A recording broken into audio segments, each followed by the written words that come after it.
Is this kind of like the Microsoft situation from 15, 20 years ago, but now directed at Silicon Valley companies? It may very well be.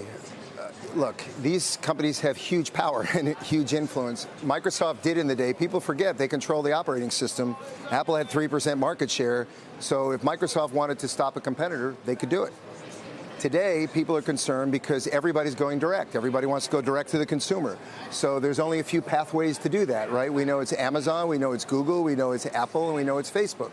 So yeah, you're getting a lot of smaller companies who are feeling like they're being disadvantaged by price hikes or on the mobile device, the way Google displays search ads. I mean, there's 4 paid ads above your own brand name.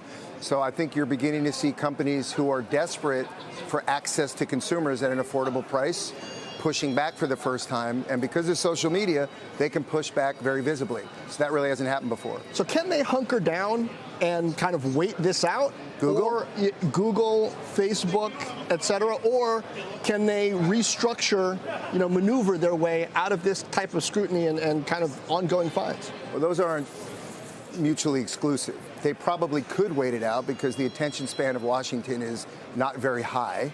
It's a tweet away from talking about something else. On the other hand, they should pay attention to it because it actually does matter.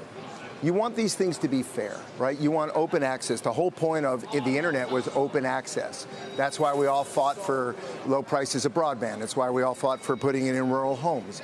It's why we wanted to bring the price of phone plans down. So it actually does matter. It matters to our economy. It matters to businesses. It matters to individuals.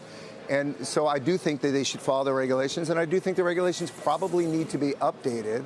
And if they were being truthful, they would probably acknowledge it. They have too much stuff is in secret, so you don't know. The algorithms change all the time, and that's unfortunate. I'm curious why you think the floodgates seem to be opening now. Obviously, you got this FTC COPA settlement this morning with Google. Then you also have the news, the reports yesterday that more than half of the state attorneys general in the U.S. are investigating Google. And Europe. You've got Europe. You've got federal, scrutiny here across a number of different platforms. But why the timing of it? I mean, some of these complaints have been out there for a while. Why do you think it's all happening now? Well, I think you guys talk about it regularly, the techlash.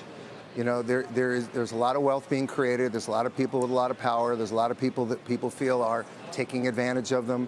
So I honestly believe it goes back to the election. And it goes back to the belief that tech was used to advantage one side over the other in the election. And I think, when people get their credit cards and their IDs taken, and when you find out there's all these fees, or when you're subscribing to things that never end, I think there's been so much being levied against the consumer themselves. I think they're exhausted from it. But I really do think it goes back to the election where people felt that they were used against their wishes and then not told the full truth.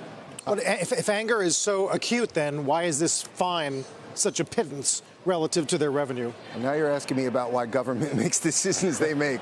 I couldn't even begin to dream. YouTube probably does that in an hour of advertising. So, I mean, to me, these are all ways for people to tax companies other than using the tax system. I mean, Europe doesn't have any significant growth companies in the internet or the tech space, so what do? They tax the U.S. companies. There's good things, fair things, right things to do, and then there's things that I think just are done for headlines and money, and, it's up for investors to discern the difference between the two, but I don't even think, the CEO gets more than that a year. Well, let's talk a little Chegg. Some news out of your company announcing an acquisition of the Peter Thiel-backed Thinkful, an online skills training company. And we've seen a lot of this. Thinkful does a lot of coding training, touts yes. median salary of, I think, around $65,000 a year for people who go through their training. Yes. This is a big shift for you, though, because normally you've done support for students who are in school somewhere else. Thinkful is doing their own training, right? Yeah, it's a great point. We look at it as a logical TAM expansion, which is we've got 1 in every 2 college students is registered with us. If you believe analysts, we'll have nearly 6 million paying customers this year. We're growing at 30% a year.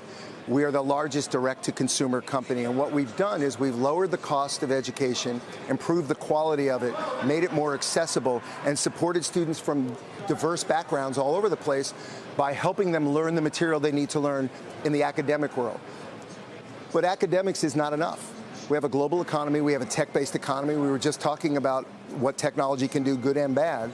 And so we want to create really high quality, high integrity, low cost, direct to student online learning around career skills and job skills. Logically, every student in school that's interested in getting higher paid jobs is going to want something to this. We have the largest reach to them, so customer acquisition will be low. But we've also built online chat-based tutoring, and we built the largest database of expert Q&A, which we can plug into the back of this. So what we're going to be able to do is lower the price of it, make it more accessible, make it better, bulk up the quality, bulk up the content, and so we think that this is going to be one of the fastest growing assets that we've ever bought.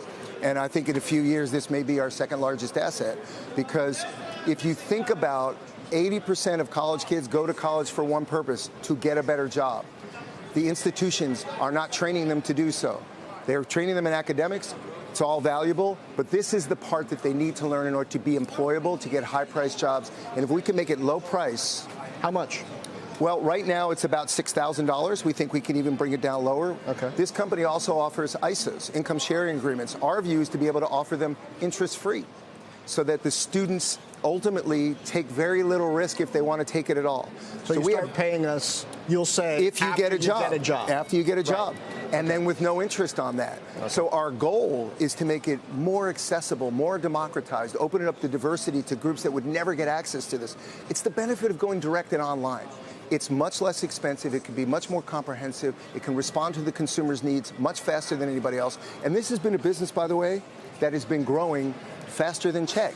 Right. So for us, we think this is an incredible acquisition and one that's going to expand our value to both students that we have, add new students, and clearly to investors, and we wouldn't have done it.